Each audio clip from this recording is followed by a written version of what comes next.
सबसे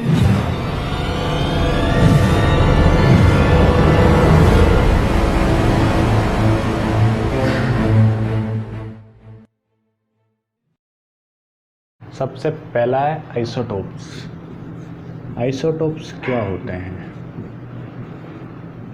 ठीक है, आइसोटोप्स क्या होते हैं? जिनके अंदर जिन दो एटम्स के बीच में या जो भी एटम्स है उनका एटॉमिक नंबर तो सेम हो, ठीक है, बट एटॉमिक मास डिफरेंट हो, वो स्पीशीज क्या कहलाएंगी? आइसोटोप्स। जैसे example hydrogen, deuterium and tritium. ठीक है, हाइड्रोजन का एटॉमिक मास ड्यूटेरियम का और ट्रिटियम का 111 होता है, लेकिन इसका एटॉमिक मास हाइड्रोजन का जो होता है वो 1, 2 एंड 3 होता है। ठीक है, तो यानी कि इसका नंबर ऑफ प्रोटॉन्स इसमें कितने हैं? 1, इसके अंदर भी 1 और इसके अंदर भी 1। नंबर ऑफ न्यूट्रॉन्स कितने हैं? यहाँ पर 0, 1 एंड 2। ठीक है, और number of protons and number of electrons तो सेम ही होते हैं। ठीक है, तो ये थी कहानी। एक एग्जांपल और ले लेते हैं, क्लोरीन। क्लोरीन के दो आइसोटोप्स एग्जिस्ट करते हैं, एक तो होता है 35 और एक होता है 37। ठीक है, क्लोरीन का जो एटॉमिक नंबर होता है वो होता है 17। ठीक है, तो यहाँ पे जैसा कि हम देख रहे हैं ये दोनों एक दूसरे के क्या हो गए? आइसोटोप्स। तो यहाँ पे number of protons and electrons कितने हैं? 17। यहाँ पर भी कितने हैं? 17। लेकिन नंबर ऑफ न्यूट्रॉन्स कितने होंगे? 35 माइनस 17 और यहाँ पर 37 माइनस 17। ठीक है, कैलकुलेट कर लेना जो भी हो। ठीक है, तो ये हमें इस तरीके से इंफॉर्मेशन देते हैं। नेक्स्ट जो डेफिनेशन है वो है आइसोबार्स। आइसोबार्स में क्या होता है?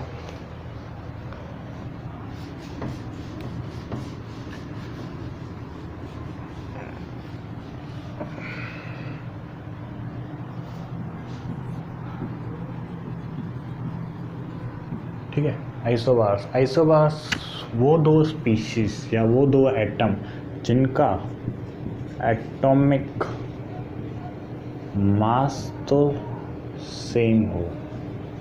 ठीक है, बार में हम जनरली क्या कैलकुलेट करते हैं? मास। तो यानी कि जिनका एटॉमिक मास तो सेम हो लेकिन एटॉमिक नंबर डिफरेंट हो।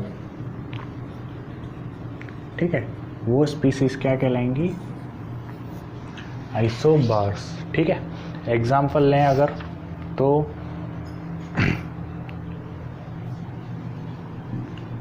आर्गन 40, 18 एंड दूसरा एग्जाम्पल लें पोटेशियम 40, 19, कैल्शियम 40 एंड 20। ठीक है, जैसा कि हम देख रहे हैं कि ऊपर जो इनका एटॉमिक मास है वो सब में सेम है, लेकिन एटॉमिक नंबर यानी कि नंबर ऑफ जो प्रोटॉन्स एंड इलेक्ट्रॉन्स प्रेजेंट है एटम के अंदर वो तीनों में डिफरेंट है। ठीक है, तो ये एक तरीके से एग्जांपल हो गया आइसोबार्स का।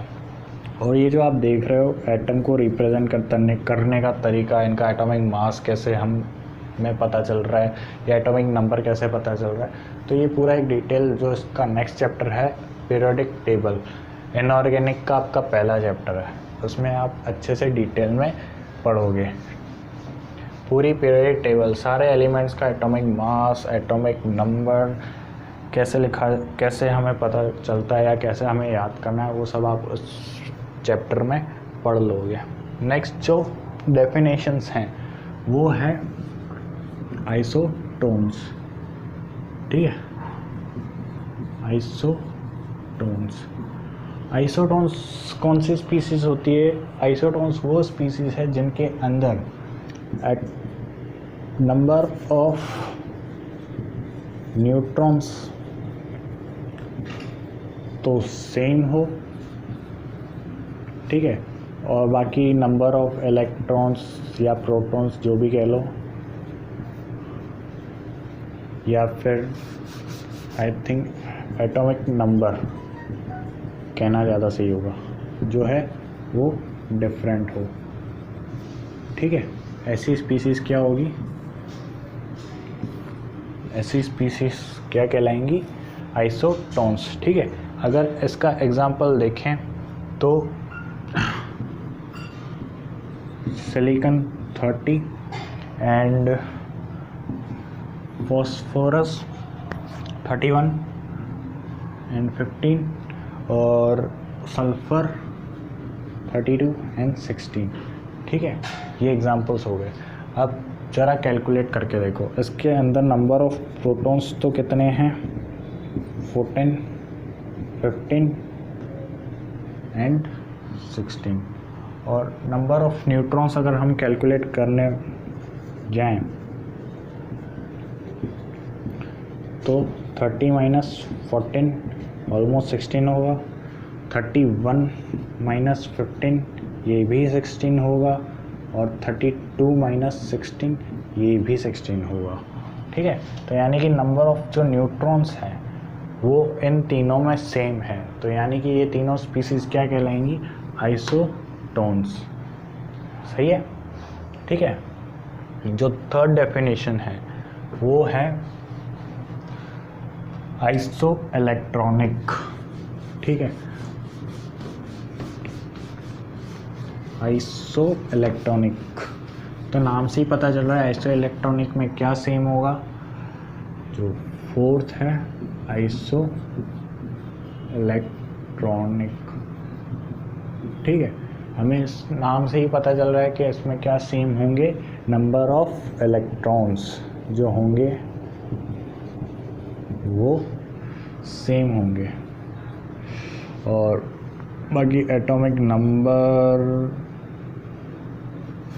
नंबर कह लो, या नंबर ऑफ न्यूट्रॉन्स, ठीक है, या फिर नंबर ऑफ प्रोटॉन्स वगैरह डिफरेंट हो सकते हैं, ठीक है। ये तो एग्जांपल लें, लिथियम प्लस बेरिलियम प्लस 2 और बोरॉन प्लस 3। लिथियम प्लस 2 यानी कि इसके अंदर नंबर ऑफ इलेक्ट्रॉन्स जो होंगे वो होंगे 2, बेरिलियम में भी 2, बोरॉन में भी 2, ठीक है। तो अब इसके अंदर नंबर ऑफ इलेक्ट्रॉन्स पता कैसे चला?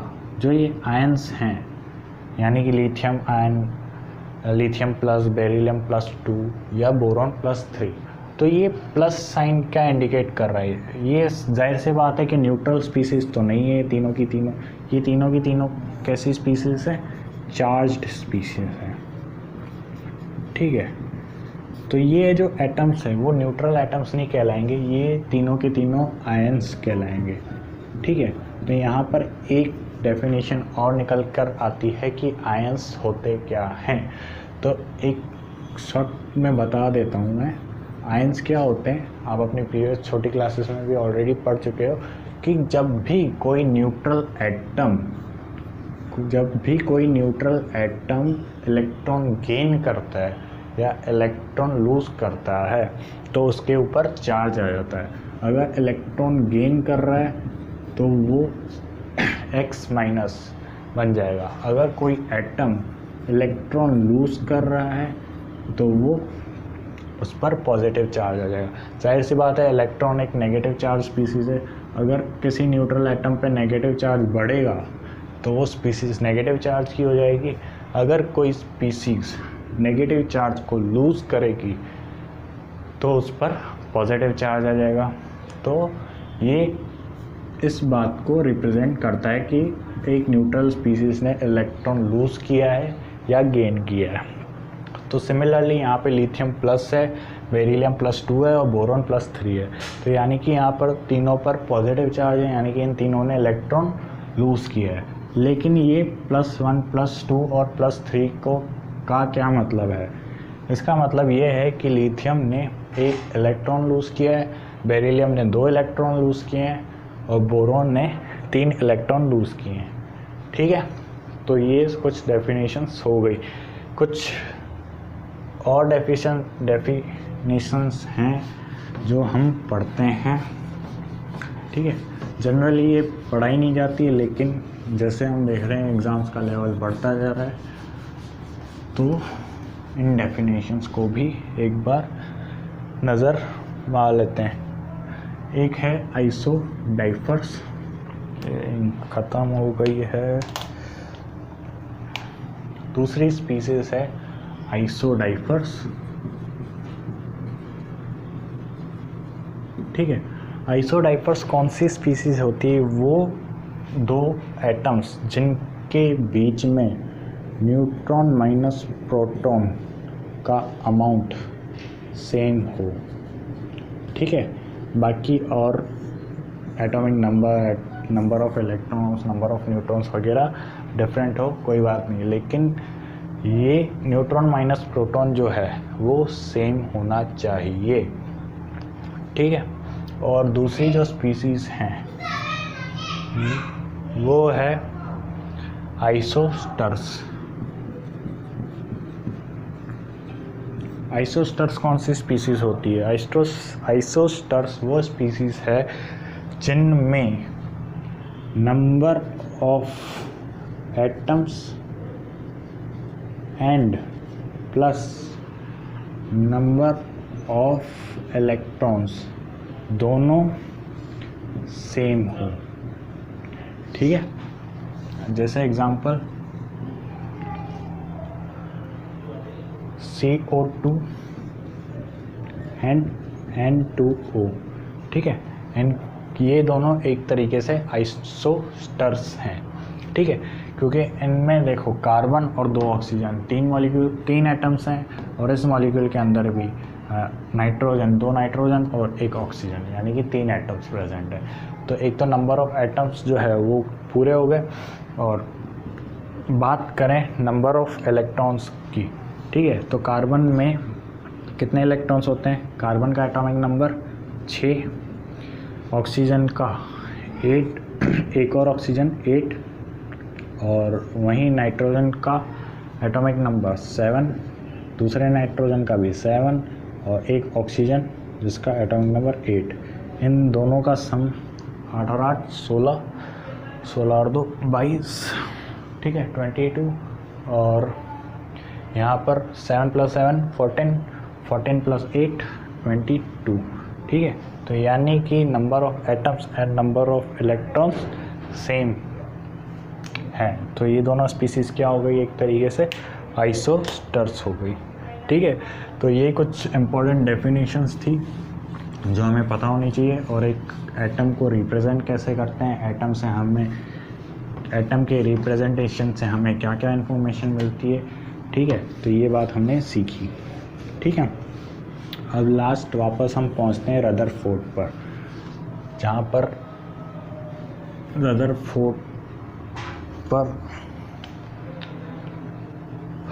रदरफोर्ड में हमने लास्ट अभी पढ़ा था कि एटम का शेप कैसा होता है।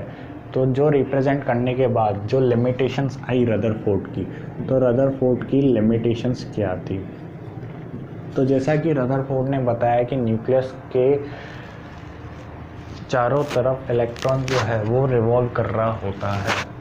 तो जैसा कि हमें पता है कि न्यूक्लियस की पॉजिटिव चार्ज और इलेक्ट्रॉन जो रिवॉल्व कर रहा है।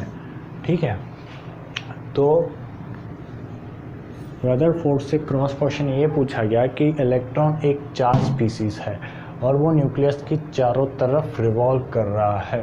तो जब भी कोई चार्ज स्पीसीज रिवॉल्व करती है या फिर मूव करती है, तो उसकी कुछ एनर्जी खर्च हो रही होती है, और अगर ये स्पीसीज़ अपनी एनर्जी लूज़ कर रहा है तो इसका जो पाथ है रिवॉल्व करने का वो धीरे धीरे धीरे धीरे छोटा होना चाहिए, और रिवॉल्व करते करते पाथ को छोटा होते होते होते इस इलेक्ट्रॉन को इस न्यूक्लियस के अंदर समा जाना चाहिए, या यूँ कह लो एम्बेडेड हो जाना चाहिए था।